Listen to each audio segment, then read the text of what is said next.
Hello mga ga, sa ating video ngayon ay gagawa po tayo ng 1 kilo na harina na simple lang po ito na tinapay at presyong pangmasa na masarap, kaya simulan na natin. So dito mga ga, bago tayo gagawa ng ating dough ay gagawa muna tayo ng ating palaman. Sa ating palaman, ito po yung mga ingredients natin. Nasa video screen lang po natin, screenshot nyo lang. Pagsamasamahin lang po yan natin, at bago tayo dito maglagay ng iba pa nating sangkap ay i-mix muna natin yung ating asukal at harina. At dito sa brand ng harina na gamit ko ay naglagay ako dito ng 1/3 cup na tubig. Mga ga, magkaiba yung brand ng harina na ginagamit natin, kaya sa ating tubig ay tansyahin lang po natin. Yung aking 1/3 cup ay base lang po ito sa gamit ko po na brand ng ating harina. At ang kailangan natin dito na consistency ng ating palaman ay hindi masyadong matigas at hindi din masyadong malambot. Lamutakin lang po talaga natin yan, masahin lang po talaga natin hanggang sa magkaroon po tayo dito na parang dough. At ayan na mga ga, ito po yung hinahanap natin na consistency ng ating palaman. At para sa 1 kilo po natin na harina ay makagawa po tayo dito ng 2 flavor o 2 kulay po ng ating palaman. Kaya hatiin ko yung ating palaman at lagyan ko ito ng flavor. Dito sa isang hati natin na palaman ay naglagay lang ako dito ng kaunti lang talaga na food color na orange at nilagyan ko po ito ng mga 1 teaspoon na tubig. Dito naman sa isang hati ay naglagay ako ng OB flavor powder at lagyan ko din ito ng mga 1 teaspoon din na tubig. Dito sa orange natin mga ga ay kulay lang po talaga yung nilagay ko dito, food color lang po. At masahin lang po talaga natin yan ng mabuti until well combine ko yung ating kulay dito sa ating mixture. At ganun lang din po yung gagawin natin dito sa natira po natin na OB flavor. Ayan mga ga, napakadali lang po talaga gawin yung ating napakasimple lang na palaman. At ngayon dito naman tayo sa ating dough. So dito sa ating dough ay gagamit lang po ako dito ng 1 kilo na first class flour or yung bread flour. At pwede talaga dito gagamit kayo ng all-purpose flour. At dito sa ating dough yung ingredients at tamang mga sukat dito ay nasa video screen lang po natin. Screenshot nyo lang mga ga, pagsamasamahin lang po yan natin. Diretso na lang po tayo para hindi na din humaba yung ating video. At sa ating proseso dito ay kailangan talaga na tunawin muna natin yung ating asukal at asin bago natin basain dito yung ating harina. At dito sa ating margarine ay pwedeng gumamit ng shortening. Masahin ito sa inyong mga spiral mixer kung meron lang din naman kayo, or di kaya yung inyong dough roller machine. Sa mga beginners po natin, kung wala pa kayong mga machine ay pwede nyo itong masahin ng manuman. Basta siguraduhin nyo lang mga palangga na mapakinis po ninyo ng mabuti yung ating dough. At kung gusto nyo naman dito na gumawa ng kaunti lang ay hatiin nyo lang yung mga ingredients ng ating palaman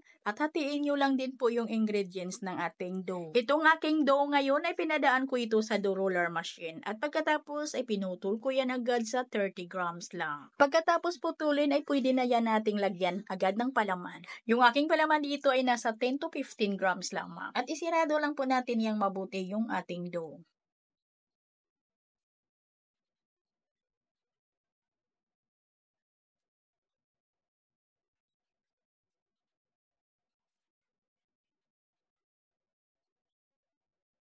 At pagkatapos mga ga, hiwain lang po natin dito sa ibabaw ng kaunti lang po, maliit lang po talaga na hiwa. At pagkatapos nito ay palsahin lang natin ito ng mga 2 oras bago po natin ito isalang. At pagkalipas ng 2 oras ay pwede ko nang isalang yung aking dough, pero bago yan ay banyahan ko muna ito ng itlog.